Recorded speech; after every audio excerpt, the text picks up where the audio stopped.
31મો question, બિંદુઓ A 2 -2 અને B -4 ને જોડતા રેખાખંડના ત્રિભાગ બિંદુઓના યામ શોધો.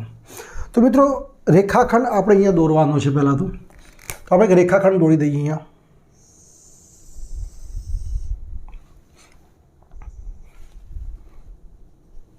અહીંયા નામ આપી દઈએ આપણે A, અહીંયા નામ આપી દઈએ આપણે B.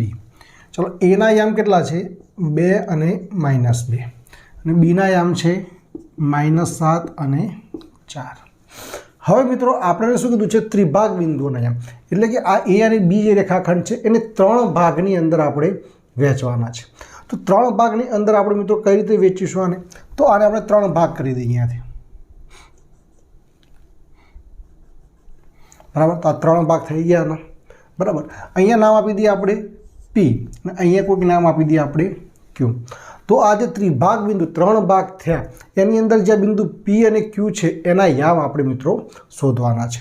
હવે મિત્રો આપણે બિંદુ Pના યામ શોધવા હોય તો તમને ખ્યાલ આવવો જોઈએ કે Pની આ સાઈડ કેટલો ભાગ છે? 1 ભાગ છે, અને Pની આ બાજુ કેટલા ભાગ છે? 1 અને 2 ભાગ છે. ત્યારે આપણે જે ગુણોત્તર છે M1/M2 એ કેટલો લેવો પડે? અહીંયા 1 અને અહીંયા 2, એટલે 1/2. જ્યારે Q બિંદુના આપણે યામ શોધીશું ત્યારે 2 ભાગ આ બાજુ છે અને 1 ભાગ આ બાજુ છે, એટલે 2/1 લઈશું. બરાબર છે. તો આ આપણે એકદમ કોન્સેપ્ટ આપણે સમજવાનો હતો. તો આપણે શું કીધું? ત્રિભાગ બિંદુઓના યામ શોધો. તો આપણે પહેલાં સ્ટાર્ટ કરીશું અહીંયા કે બિંદુ Pના યામ માટે M1/M2 બરાબર શું થશે? 1/2. અહીંયા 1 ભાગ છે, અહીંયા 2 ભાગ છે, એટલા માટે બિંદુ Pના યામ માટે આપણે M1/M2 શું લેવું પડે? 1/2. તો અહીંયા આપણે લખીએ P x y, એટલે P બિંદુના યામ શોધવા માટે આપણે સૂત્ર લખીએ. તો આપણે સૂત્ર ડાયરેક્ટ લખીએ છીએ અહીંયા કે ભાઈ M1x2 વત્તા M2x1 ભાગ્યા M1 વત્તા M2. એ જ રીતે અહીંયા આવશે M1y2 વત્તા M2y1 ભાગ્યા M1 વત્તા M2. ઓકે, ચાલો. હવે મિત્રો જુઓ, M1 અને M2, તો M1 છે 1, M2 છે 2. હવે આ આપણા માટે x1 y1 છે, આ આપણા માટે x2 y2 છે. તો M1 કેટલો છે? તો M1 છે 1, તો અહીંયા 1 મૂકી દઈએ. ચાલો, આ આપણા માટે શું થઈ ગયું? x1 y1. આ આપણા માટે થશે x2 y2. તો x2 કેટલો છે? -7 વત્તા M2 કેટલા છે? 2. x1 કેટલા છે? x1 છે 2. ચાલો, અને M1 વત્તા M2 એટલે કે 1 વત્તા 2, એટલે 1 વત્તા 2. ચાલો, એ જ રીતે M1 છે 1, y2 કેટલો છે? અહીંયા 4 છે, વત્તા M2 2 છે, અને y1 કેટલો છે? -2 ભાગ્યા M1 વત્તા M2 એટલે 1 વત્તા 2. હવે આનું સાદુરૂપ આપણે આપીએ તો 7 ગુણ્યા 1 એટલે શું થઈ જાય? -7 વત્તા 2 2 4, અને 2 ને એકલા થઈ જશે 3. એ રીતે અહીંયા 4 એકા 4, 2 2 4, અહીંયા માઇનસ એટલે માટે માઇનસ આવશે, તો અહીંયા શું થઈ જશે? 4, અને 2 ને એકલા થઈ જશે 3. ઓકે, ચાલો હજી આનું આપણે સાદુરૂપ આપીએ આગળ. તો 7માંથી 4 જશે મિત્રો, તો કેટલા વધશે? તો કે 3 વધશે. મોટી સંખ્યા માઇનસ એટલા માટે માઇનસ, ભાગ્યા નીચે 3 છે તો 3. હવે અહીંયા જુઓ, 4માંથી 4 જશે, શું વધશે? 0 ભાગ્યા 3. ચાલો, તો અહીંયા આપણે એક હવે અહીંયા આગળ સાદુરૂપ આપીએ આપણે. તો 3 એકા 3 થઈ જશે, 3 3 ઉડી જશે, તો અહીંયા શું થઈ જશે? -1, અને અહીંયા થઈ જશે 0. તો બિંદુ Pના યામ આપણે શું મળ્યા? -1 અને 0. ચાલો, એ જ રીતે અહીંયા લખી દઈએ આપણે બિંદુ Pના યામ -1 0 છે. ચાલો, એ જ રીતે આપણે બિંદુ Qના યામ આપણે શોધવા પડશે. તો અહીંયા લખીએ આપણે કે બિંદુ Qના યામ માટે આપણે M1/M2 બરાબર હવે શું લેવું પડશે? 2/1. કેમ મિત્રો? કારણ કે હવે Q બિંદુ આપણે જ્યારે શોધતા હોઈએ ત્યારે આ બાજુ 2 ભાગ હશે અને આ બાજુ 1 ભાગ હશે. ચાલો તો ક્યુ બિંદુના યામ શોધીએ આપણે.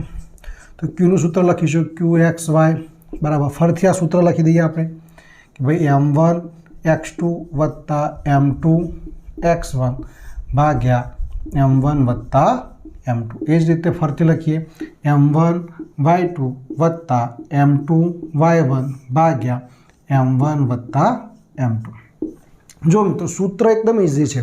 તમે સૂત્ર મૂકશો એની અંદર કિંમત મૂકશો તો પણ તમને અડધા માર્ક્સ મળશે બરાબર. એટલે કોઈ પણ ક્વેશ્ચન પૂરેપૂરો છોડવાનો નથી. અને આ જ પ્રકારના કેટલા પણ રકમ ક્વેશ્ચન બદલીને પણ પૂછો તો પૂછી શકાય. ખાલી અહીંયા યામ જ બદલવાના છે ને મિત્રો, બીજું શું કરવાનું છે બરાબર છે. તો આ બધું તમારે ધ્યાન રાખવાનું છે. ખાસ એક્ઝામ્પલ ગણતી વખતે મેથડ પર વધારે ફોકસ કરવાનું છે બરાબર. દાખલા આપણે ગોખવાના નથી. આ જ પ્રકારના દાખલા રકમ બદલીને પૂછવા તો પૂછી શકાય. મોટાભાગે બેઝિક ગણિતની અંદર બુકના જે બેઠી રકમ હોય એ જ પૂછાતી હોય છે. પણ જો એમને ચેન્જીસ કરવા હોય તો કરી શકે છે બરાબર. ચાલો તો અહીંયા આપણે હવે M1 કેટલો થઈ જશે આવડવા માટે 2 થઈ જશે. X2 કેટલો છે -7 વત્તા M2 કેટલો થઈ જશે હવે 1. X1 કેટલો છે 2. અહીંયા લખીશું 2 વત્તા 1. એ જ રીતે અહીંયા M1 કેટલો છે 2. Y2 કેટલો થશે 4 વત્તા M2 કેટલો છે 1 અને Y1 કેટલો છે -2 ભાગ્યા 2 વત્તા 1. તો અહીંયા આપણે હવે સાદુરૂપ આપી દઈએ. તો 7 દુ 14 એટલે -14 વત્તા 2 એકા 2. અહીંયા 2 ને 1 કેટલા થશે 3. 4 દુ 8 2 એકા 2 પણ માઇનસ છે માટે -2. 2 ને 1 3. ચલો -14 વત્તા 2 તો 14માંથી 2 હજાર કેટલા વધશે 12 વધશે. મોટી સંખ્યા માઇનસ છે માટે માઇનસ ભાગ્યા 3. 8માંથી 2 જાય તો 6 ભાગ્યા 3. અહીંયા છેદવાડીએ 3 4 12 અને 3 દુ 6. તો અહીંયા માઇનસ છે માટે -4 અને અહીંયા આવશે 2. તો બિંદુ ક્યુના યામ આપણને મળી ગયા છે -4 અને 2. તો અહીંયા લખી દઈએ કે બિંદુ ક્યુના યામ -4 2 છે. તમારે પૂરા વાક્યમાં જવાબ લખવો હોય તો આવી રીતે લખી શકો કે ત્રિભાગ બિંદુઓના યામ. પહેલો જવાબ કેટલો આવ્યો આપણો -1 0 અને -4 2 છે. તો આવી રીતે તમે પૂરા વાક્યની અંદર પણ જવાબ આપી શકો છો. અને આવી રીતે સ્ટેપ બાય સ્ટેપ તમે મિત્રો લખ્યું હોય તો પૂરેપૂરા તમને 3 ગુણ વ્યવસ્થિત મળી જાય. આ રીતે પણ આકૃતિ દોરવી ખાસ તમારે જરૂરી છે, જેથી પેપર જે ચેક કરનાર છે એ સમજી શકે કે તમે ક્વેશ્ચનને બરાબર સમજ્યા છો.